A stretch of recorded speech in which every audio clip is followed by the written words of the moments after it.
Hi, I'm Sala, and in this video we are going to simulate a finite element model of a tubular heater which we obtained in a previous video. If we quickly recap what was all this about, in previous videos we discussed how this tubular exchanger could be modeled by this partial differential equation. We were able to solve it in the Laplace domain, obtaining a transfer function matrix with transport delay elements. Phi was the washout time, and we were also able to solve the partial differential equation setting time derivatives to 0, yielding the so-called steady-state equations, showing that an exponential in the longitude variable was at the heart of the temperature profile when everything was constant in time, in stationary state of the heat exchanger. The exponential coefficients is something that depends on the flow.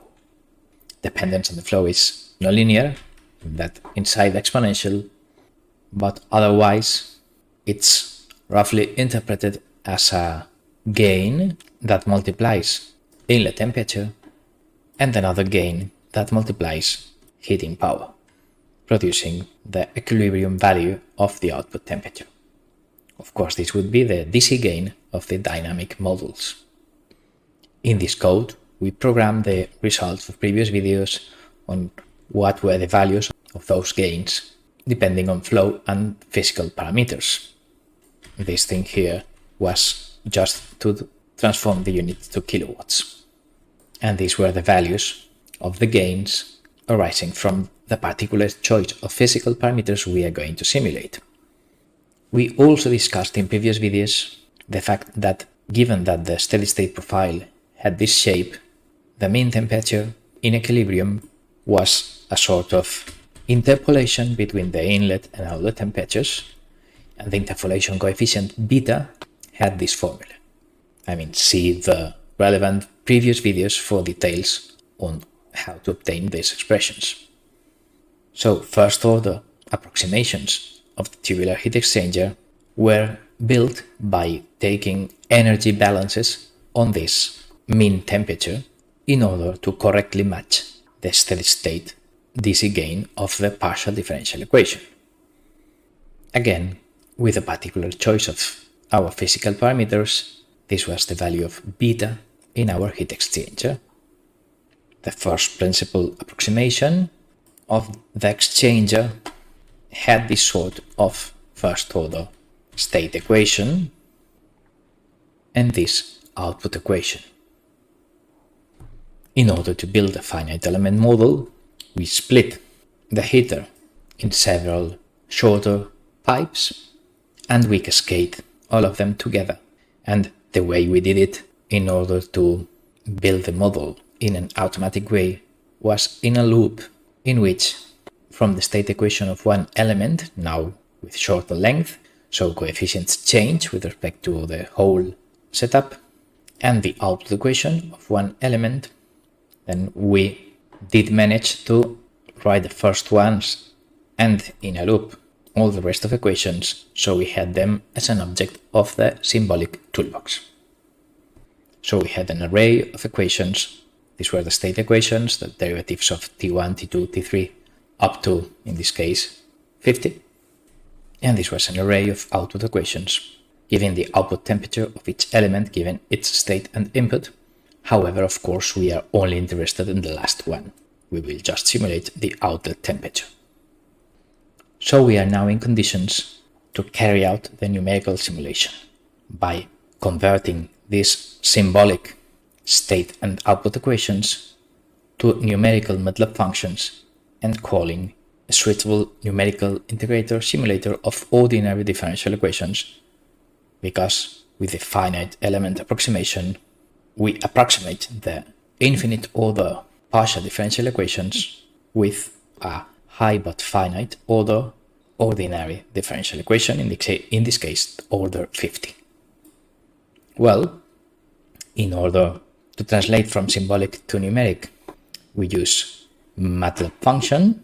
So this code translates the state equations, and now the array of symbolic expressions gets converted to a function in which, when I give them the states, in here just random numbers to test, and the inputs, flow, heating power, and inlet temperature, it should give me the 50 time derivatives of the state of the 50 element mean temperatures.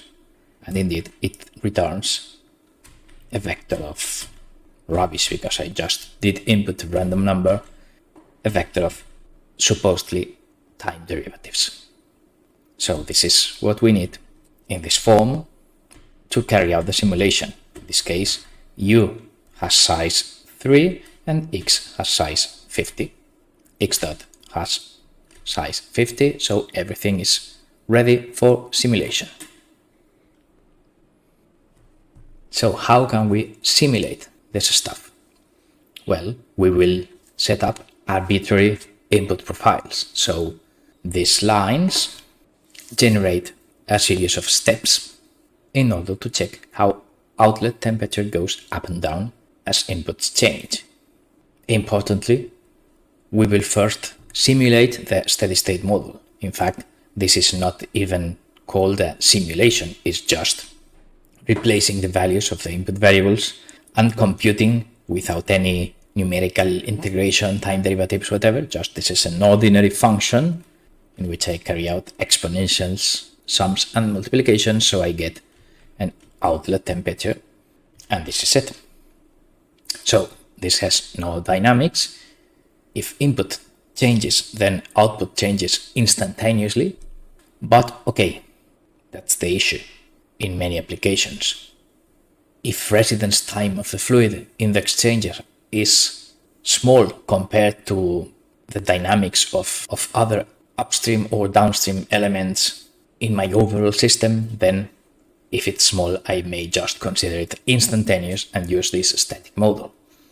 And this is really the choice in most applications, because dynamic models are quite complex. We devoted, say, 10 videos to dynamical modeling of this heat exchanger, but steady-state models are taught in undergraduate courses, and you get the idea in half an hour.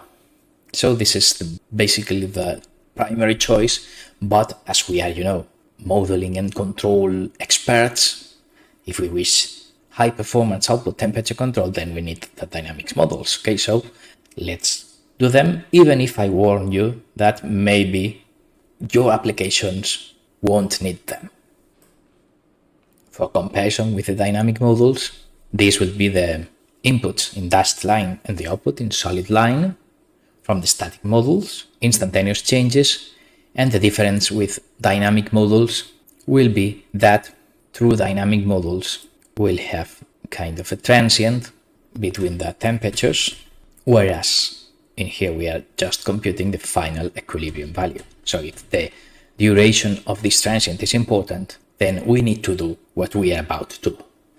Otherwise, just forget about what's coming next. How do we carry out the dynamic model simulation? Well, these were the state equations in which I had state and inputs as arguments, but numerical integration, the only thing that provides is the clock and the state.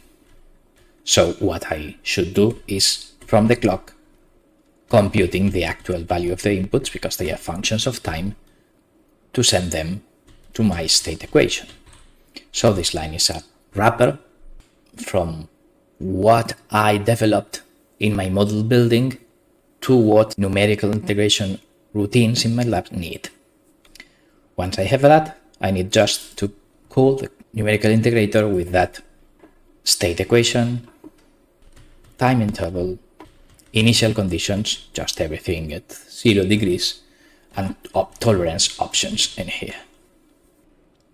So this is it, and it integrates in 0.13 seconds the 50 element model of my heat exchanger.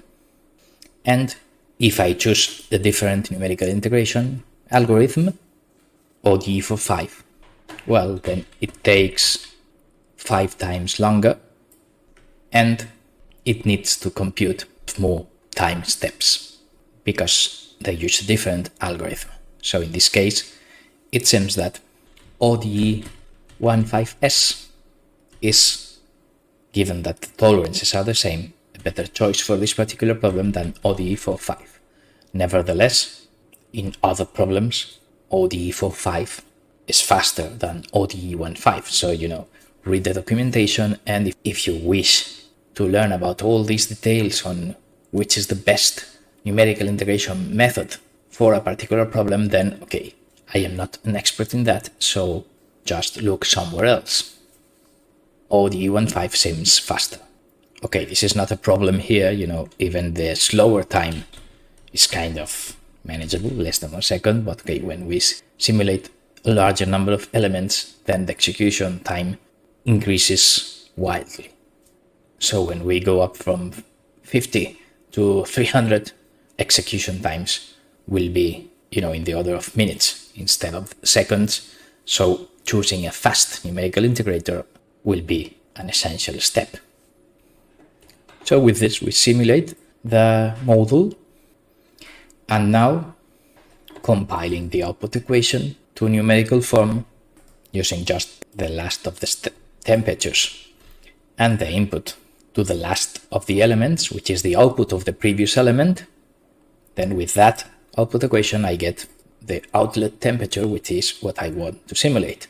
Okay, if I had only one element, then I need to change the output of the previous element by the inlet temperature because there would not exist any previous element. Okay, that's kind of nitty-gritty detail, not so important because we are simulating a lot of elements.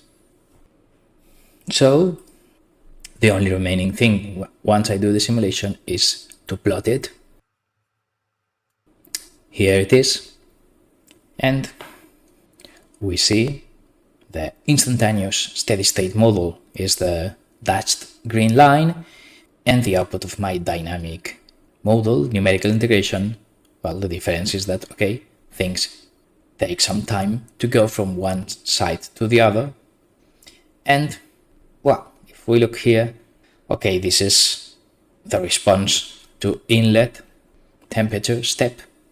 And of course, the true exact response will be kind of a time delay. And in here, it does a strange thing arising from Pade approximations.